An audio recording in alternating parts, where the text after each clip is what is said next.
Hello guys, ഇന്ന് നമുക്ക് ജിച്ചുവിൻ്റെ ഡാൻസിന് പോയാലോ. അവൾ ആദ്യമായിട്ട് ഡാൻസിന് ചേരാൻ പോകണം കേട്ടോ. ഞാൻ പഠിക്കുന്ന ക്ലാസ്സിൽ തന്നെയാണ് അവൾ ഡാൻസിന് ചേരാൻ പോകണം. കണ്ടില്ലേ എന്തൊരു സന്തോഷം, ആദ്യമായിട്ട് ഡാൻസ് പഠിക്കാൻ പോകണ തന്നെയാണ്. പോകുകയാണ് കേട്ടോ നമ്മൾ അങ്ങോട്ട്. പൊക്കോണ്ടിരിക്കുന്ന വഴിയാണ്. എന്തോ സന്തോഷം കണ്ടില്ലേ. ഞാൻ കളിച്ചതാണ് കേട്ടോ. എന്നെ ഇപ്പം മോഹിനിയാട്ടമായി അരങ്ങേറ്റം കഴിയാനായി. അപ്പോൾ ദക്ഷിണയൊക്കെ കൊടുക്കാൻ വെറ്റില അടക്കയൊക്കെ എടുക്കുകയാണ് കേട്ടോ. അവിടെ നിന്ന് തന്നെയാണ് എടുത്തത്. അവളുടെ ഇന്ന് പൂജ ചെയ്തുകൊണ്ട് ഞാനും വെറ്റില അടക്കയൊക്കെ കൊടുക്കുന്നുണ്ട് കേട്ടോ. നോക്കാൻ പറഞ്ഞത് കണ്ടില്ലേ. അപ്പോൾ ടീച്ചർക്ക് അങ്ങനെ വെറ്റില അടക്കയും കൊടുക്കുകയാണ്. കാലൊക്കെ പിടിക്കാൻ പറഞ്ഞപ്പോഴാണ് പിടിച്ചത്. കുഴപ്പമില്ല, പിടിച്ചു കേട്ടോ. ഓക്കെ, ഇങ്ങനെ ഞാനും കൊടുത്തു. ഇതാ കളിക്കാൻ വേണ്ടി നിൽക്കുകയാണ്. ഇത് വേറൊരു ഗ്രൂപ്പാണ് കേട്ടോ, നമ്മുടെ കുച്ചിപ്പുടിൻ്റെ ഗ്രൂപ്പാണ്. റെഡ് ചന്ദന ചേച്ചി ബാക്കിൽ സാരി കൊടുത്തിരിക്കുന്നത്, ശ്രുതി ചേച്ചി വേറെ ചേച്ചിമാരുടെ പേരറിയില്ല, അതുകൊണ്ടാണ്. അപ്പോൾ ഇത് അവരങ്ങനെ കളിച്ചുകൊണ്ടിരിക്കുകയാണ്. നമുക്കത് കാണാം.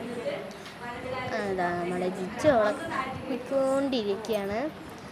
അവർ ഇത് കുച്ചിപ്പുടിയുടെ ബാച്ച്. ഓക്കെ, ഞാൻ പറഞ്ഞല്ലോ അല്ലേ. ഇത് ചന്ദന ചേച്ചി. ഓക്കെ, അങ്ങനെ നമ്മുടെ ജിച്ചു ഇവിടെ വന്ന് നിന്നിട്ടുണ്ട് കേട്ടോ. കളിക്കാൻ വേണ്ടി വന്ന് നിന്നതാണ്. വീഡിയോ എടുക്കണമെന്ന് ഇഷ്ടപ്പെടാത്തതുകൊണ്ടാണെന്ന് തോന്നുന്നു. അങ്ങനെ ഞാൻ വീഡിയോ എടുത്തിട്ടുണ്ട് കേട്ടോ. അപ്പോൾ കളിക്കാൻ വേണ്ടി വന്ന് നിൽക്കുകയാണ്. അപ്പോൾ നല്ലതായിട്ട് മുദ്രയൊക്കെ പിടിച്ച് കറക്റ്റായിട്ട് നിൽക്കുന്നുണ്ട്. എല്ലാ കുട്ടികളെക്കാട്ടും ഭയങ്കരമായിട്ട് കറക്റ്റായിട്ട് നിൽക്കുന്നത് അവളാണ്. ഓക്കെ ഗായ്സ്, അപ്പോൾ അവൾ നിൽക്കുകയാണ്. ഞാനും കുറേ നേരം വെയിറ്റ് ചെയ്തു. അങ്ങനെ ബാക്കി ഡാൻസൊക്കെ തുടങ്ങി. ഇത് തൊഴുതലാണ് കേട്ടോ. കണ്ടില്ലേ, കാലൊക്കെ പൊക്കാൻ പറഞ്ഞു. പൊക്കി. ഓക്കെ ഗൈസ്, അങ്ങനെ ബാക്കി നിങ്ങൾ കാണും കേട്ടോ.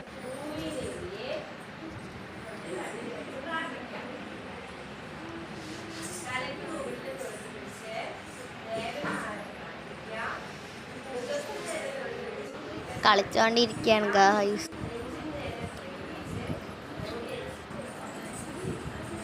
അങ്ങനെ മുട്ടിയും കൊല്ലും തൊടാൻ പറഞ്ഞപ്പോൾ തൊട്ടോണ്ടിരിക്കുകയാണ് കേട്ടോ. തൊട്ട് തലി കഴിക്കാൻ പോയി പറഞ്ഞിട്ട് അങ്ങനെ പോയി. അങ്ങനെ ആദ്യമായിട്ട് ഫസ്റ്റത്തെ സ്റ്റെപ്പ് കളിക്കാൻ വേണ്ടി നിൽക്കുകയാണ് നമ്മുടെ ജിച്ചു. ഓക്കെ, അങ്ങനെ ടീച്ചർ കൈയൊക്കെ അങ്ങനെ ശരിയാക്കി കൊടുക്കുക. ഇത് എൻ്റെ ടീച്ചറാണ്, ഡാൻസ് ടീച്ചറുമാണ്, എൻ്റെ മാത്സ് ടീച്ചറുമാണ് കേട്ടോ. അപ്പം അങ്ങനെ കളിക്കാനൊക്കെ തുടങ്ങിയ കേട്ടോ. തുടങ്ങിയിട്ട് നിൽക്കുന്നത് കണ്ടില്ലേ. 1 2